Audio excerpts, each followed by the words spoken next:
لیکن یہ کہ امام مہدی کی حکومت قائم کرنے کے لیے کون لوگ آئیں گے؟ عرب جو ہیں وہ اندر سے کھوکھلے ہو چکے ہیں، عیاشی نے، دولت نے، پیسے نے، دولت، پیسہ، عیاشی، اس کی وجہ سے کھوکھلے ہو چکے ہیں۔ یہاں میں آپ کو دو حدیثیں سنانا چاہتا ہوں۔ سنن ابن ماجہ کی روایت ہے حضرت ابو ہریرہ سے رضی اللہ تعالی عنہ، قال قال رسول اللہ صلی اللہ علیہ وسلم اذا وقعت الملاحم بعث اللہ بعثا من الموالی ہم اکرم العرب فرسا واجودہ سلاحا یوید اللہ بہم الدین، رواہ ابن ماجہ عن ابی ہریرہ رضی اللہ تعالی عنہ۔ جب ملاحم کا دور شروع ہوگا تو اللہ تعالیٰ اٹھائے گا ایک لشکر یا لشکروں پر لشکر موالی میں سے۔ موالی کون ہے؟ عربوں نے جب فتح کیا تھا اس پورے علاقے کو خلافت راشدہ کے دوران، اور پھر وہ لوگ جو ہے، ایک رائے تو یہ تھی کہ انہیں غلام بنایا جائے ساری آبادیوں کو، لیکن یہ کہ حضرت عمر کا اجتہاد تھا، اس کے مطابق جو ان کو غلام نہیں بنایا گیا تو وہ موالی کی حیثیت رکھتے ہیں۔ عربوں میں دم نہیں ہے، موالی میں سے لشکر اٹھیں گے کہ جو در حقیقت حضرت مہدی کی حکومت کو قائم کریں گے۔ دوسری حدیث سنیے، عن عبداللہ ابن الحارث رضی اللہ تعالی عنہ، اور یہ ابن ماجہ کی روایت ہے، قال قال رسول اللہ صلی اللہ علیہ وسلم یخرج الناس من المشرق فیوطئون للمہدی یعنی سلطانہ، لشکر نکلیں گے، لوگ آئیں گے مشرق سے، اور وہ حضرت مہدی کی حکومت کو جمائیں گے اور قائم کریں گے۔ اب ذرا نوٹ کیجئے کہ جزیرہ نماء عرب کے مشرق میں کون سے ملک ہیں؟ تین: ایران، افغانستان، پاکستان۔ یہ تین سالڈ مسلم ممالک، مسلم آبادی اکثریت۔ ویسے تو یہ کہ آگے ہندوستان میں 20 کروڑ مسلمان ہیں، لیکن وہ 20 کروڑ جو ہیں وہ تو 80 کروڑ کے اندر تحلیل ہو جاتے ہیں غیر مسلموں میں، لیکن یہاں جو معاملہ ہے یہ غالب اکثریت کا۔ ان میں سے ایران کا معاملہ جہاں تک ہے، نمبر 1 یہ کہ وہ شیعہ عقائد کے حصار میں بند ہے، اس سے ادھر ادھر ہونا اس کے لیے ممکن نہیں۔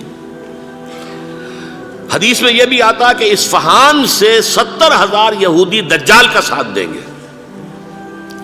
لیکن بہرحال خراسان ایک صوبہ ہے افغانستان کا اس وقت بھی شمال مشرقی کونے میں، مجھے امید ہے وہاں سے خیر کی، کیونکہ خراسان کا لفظ وہاں پہ شامل ہے، اور حضور کی حدیث میں بعد میں آپ کو سناؤں گا کہ خراسان سے فوجیں چلیں گی جو یروشلم کو دوبارہ حاصل کریں گی، فتح کریں گی۔ جیسے پہلے یروشلم کھویا عربوں نے تھا، دوبارہ حاصل کیا تھا کرد نے، کرد خون صلاح الدین ایوبی رحمۃ اللہ علیہ، ایسے اب پھر عربوں نے کھویا ہے، لیکن لینے والے خراسان سے لشکر آئیں گے۔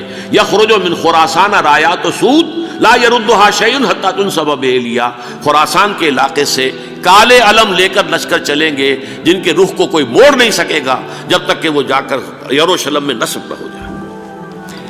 اس کے بعد نام آتا ہے پاکستان کا۔ یہ ہے میری اور آپ کی داستان، اور یہ ہے سبب جس کی وجہ سے کہ میں آپ سے یہ گفتگو کر رہا ہوں۔ اصل میں تو کس لیے؟ محض ایک علمی استفادہ، محض اپنی بات آراء کو ظاہر کرنے کا شوق نہیں، بلکہ یہ کہ اپنی ذمہ داری ہم پہچانیں کہ ہم کس مقام پر کھڑے ہیں۔ دیکھیے، اس پاکستان کے بارے میں یا ہندوستان کے بارے میں علامہ اقبال نے کہا تھا اپنے ترانہ ملی میں، میر عرب کو آئی ٹھنڈی ہوا جہاں سے، میرا وطن وہی ہے، میرا وطن وہی ہے۔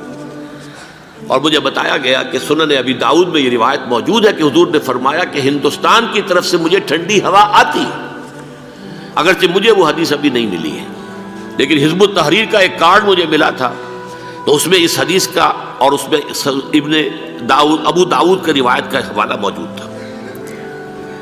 لیکن میں جو چیز آپ کو بتا چکا ہوں وہ یہ کہ الف ثانی کا پورا تجدیدی کارنامہ اس ہندوستان کی سرزمین میں ہوا۔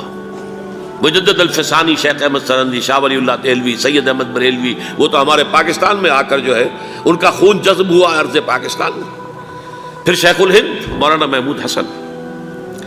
تحریک خلافت چلی تو صرف ہندوستان میں چلی اور کہیں نہیں چلی۔ آزادی کی تحریک چلی پوری دنیا میں، وہ نیشنلزم کی بنیاد پر چلی، ملے نیشنلزم، عرب نیشنلزم، ترک نیشنلزم۔ ہمارے ہاں چلی تو اسلام کے نام پر پاکستان کا مطلب کیا؟ لا الہ الا اللہ۔ پھر پاکستان قائم ہوا معجزے کے طور پر، بلکہ نازل ہوا ہے لیلۃ القدر میں، انا انزلناہ فی لیلۃ القدر، جیسے قرآن نازل ہوا لیلۃ القدر میں، یہ پاکستان بھی نازل ہوا لیلۃ القدر میں۔ اس کا برقرار رہنا ابھی تک معجزہ ہے۔ ہندو یہ سمجھتا تھا، کانگریس سمجھتی تھی کہ جھٹپٹ ختم ہو جائے گا۔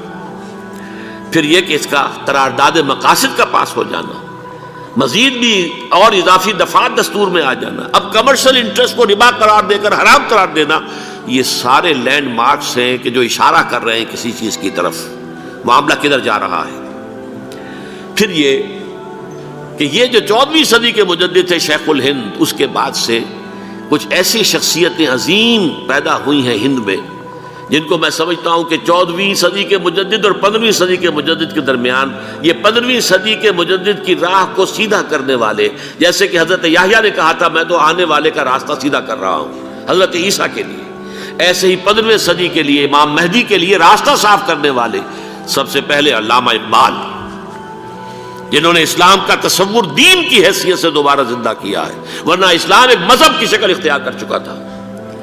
پھر مولانا مودودی، مولانا ابوالکلام آزاد حکومت الہیہ کے نعرے کے ساتھ میدان میں آئے۔ یہ اقبال نے جو تصور پیش کیا تھا اس پر عملی جد و جہد کے لیے حزب اللہ قائم ہوئی ہے۔ نوٹ کر لیجئے 11 برس کا فرق ہے عمر کا علامہ اقبال کے اور ابوالکلام کے، اور 1913 میں جب حزب اللہ قائم کی ہے اس وقت علامہ اقبال کی ملی شاعری اپنے عروج کو پہنچ چکی تھی۔ پھر یہ کہ علامہ اقبال کے بعد تعمیل جو ہے اس کام کی وہ ابوالکلام نے کی، لیکن روایتی علماء نے کی شدید مخالفت کی وجہ سے وہ بددل ہو کر چھوڑ گئے، کانگریس میں شامل ہو گئے، بساط جو ہے حزب اللہ کی انہوں نے لپیٹ دی۔ پھر مولانا مودودی آئے، انہوں نے وہ ڈور جو ہے اس کا سرا تھاما، جماعت اسلامی قائم کی حکومت الہیہ ہی کے قیام کے لیے، اگرچہ میرے نزدیک یہ کہ وہ انتخابی اور ایک قومی سیاست کی ایک جماعت بن کر پاکستان میں جو ہے دلدل میں پھنس گئی ہے۔ اب ہم اس کی کوشش کر رہے ہیں، تنظیم اسلامی اور یہ تحریک خلافت جس کے تحت یہ جلسہ ہو رہا ہے، یہ ساری چیزیں وہ ہیں کہ آپ کو سوائے پاکستان کے اور کہیں نہیں ملیں گی پوری دنیا میں۔ معلوم ہوتا ہے کہ پاکستان کو بہت بڑا رول پلے کرنا ہے اس میں، اور اس کے ساتھ اب جمع کر لیجئے افغانستان کی عمارت افغانستان، اسلامی عمارت افغانستان قائم ہو چکی ہے۔ یہ پچھلے 20 سالوں میں جو کچھ وہاں ہوتا رہا ہے اس سے پہلے تصور نہیں ہو سکتا تھا۔ علامہ اقبال کے فرزند بھی دیکھ کر آئے ہیں، تو اگرچہ وہ خود میں سمجھتا ہوں کہ خاصے انہیں آپ لبرل کہیں، آزاد خیال کہیں، لیکن اس درجے متاثر ہو کر آئے تھے کہ انہوں نے یہ کہا افغانستان میں جو میں نے حالات دیکھے ہیں کہ اگر 2-4 اور مسلمان ملکوں کے اندر یہ نظام قائم ہو جائے تو پوری دنیا مسلمان ہو جائے گی۔ یہ سب کچھ کیسے ہو رہا ہے؟ یہ آنے والے دور کی جھلکیاں ہیں۔ Coming events are casting their shadows before. یہ سب بتا رہے ہیں کہ پاکستان افغانستان کو مل کر اس میں کوئی عظیم رول پلے کرنا ہے۔